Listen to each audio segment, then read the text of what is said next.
Hey everybody, and welcome to another video about Remarkable Tutorials. I'm sorry I haven't gotten one in a long time. As I've said in the past, school has been hectic this year, and it's just, yeah, it's been crazy so far. And I'm trying to get a balance, and it's really hard to do so, but at least I'm getting this video up there. As you all know, I'm a huge Marvel geek, and I basically proclaimed that I want to go to every single Marvel movie at midnight. And fortunately, I was able to see Thor, just like every other one, at midnight, opening night. And then I saw it again the same Friday at 5 o'clock p.m. Yeah, so I was exhausted, but I didn't care. I wanted to see this movie. And if you haven't figured it out by my seeing it twice in one day, I thoroughly loved the movie. I'm not going to go over any spoilers in this because it's not fair if none of you have seen it yet or whatever, so I'll wait. Um, but I just have to say that this film was incredible in the simplest terms. I'd probably put it on par with Iron Man, but definitely above Iron Man 2 and above Incredible Hulk. But a lot of people think it's below Iron Man. I think it might just tie it. Maybe a little below. I don't know. But I think it might tie it. The trailer shows us that Thor comes to Earth because he's banished by his father because he's unworthy. And this is portrayed very well in the actual movie. And the emotion between Thor and his father, Odin, is just, you feel it so well that it almost seems real to you, and that's perfect. Um, in Tropic Thunder, they say, quote, emotionality, where is it? And I have to say that this film had far more emotion than any of the Marvel Studios films that have come out in recent years. Kenneth Branagh did an excellent job with directing, and since he did direct Othello, I think that helped with the whole Shakespearean type dialect in this film, which was perfect as well. I'm not going to go into the story, but I'll say that the love interest between Thor and Natalie Portman's character, Jane Foster, is evident from the beginning. And Natalie Portman does portray the role quite well as that geeky girl who, like, falls for the guy and stuff. At first, she doesn't know what to do, but then she just follows her heart, I guess. And, I don't know, it was a good relationship, and it seemed believable. Chris Hemsworth playing Thor, perfect. I could not think of anyone who could have played the role better.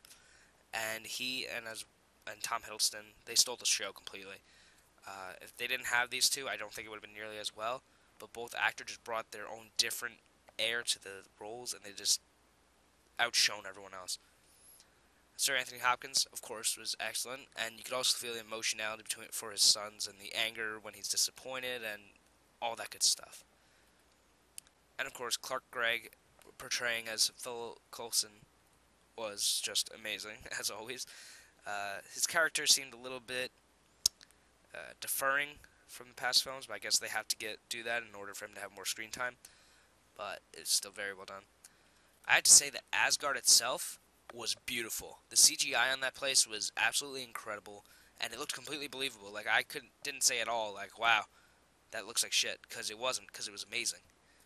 Um, just to see that cinematography, and I saw it in IMAX, but it wasn't a huge screen, but I saw it in IMAX midnight, and it just looked incredible. Um, the fighting in this film was incredible as well. The CG, as stated, the CGI looks beautiful, and I didn't. There was again no moment where I thought, "Man, that looks fake." Like the frost giants on the another planet were like, "Wow!" and you couldn't help but get into it more and more. Like, you'll probably be clapping, maybe laughing, maybe giggling as you see everything unfold, and the action's just incredible. And Thor's comments throughout his arrogance is just, oh, it's awesome. Man, I can't wait for Captain America. Um, the music was intense, um, and it just everything fit perfectly. Like, I had no complaints with the music at all. You know how Iron Man started with him in Afghanistan, then it gets blown up, and then he gets the shrapnel to the heart.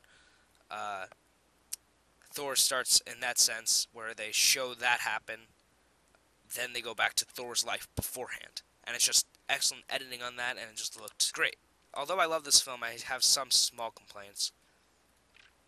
And one of them has to do with Darcy Lewis, that annoying character who says, hold on, put on some Facebook smile. Yeah. That, yeah. She was an unnecessary character completely, and I guess they wanted her for comedy relief, but the comedy relief was unnecessary. She didn't really bring anything to the film. She didn't have a lasting effect. So I'm not sure why they would bring her in for anything other than comic relief. But she didn't even bring the comic relief. Like, she complains about her iPod, and it's just unnecessary. Um, so she was a character that did not need to be in there, and the dialect that she gave was just unnecessary, and I don't know, definitely did not need to be there. However, other dialect was perfect. It was well written overall.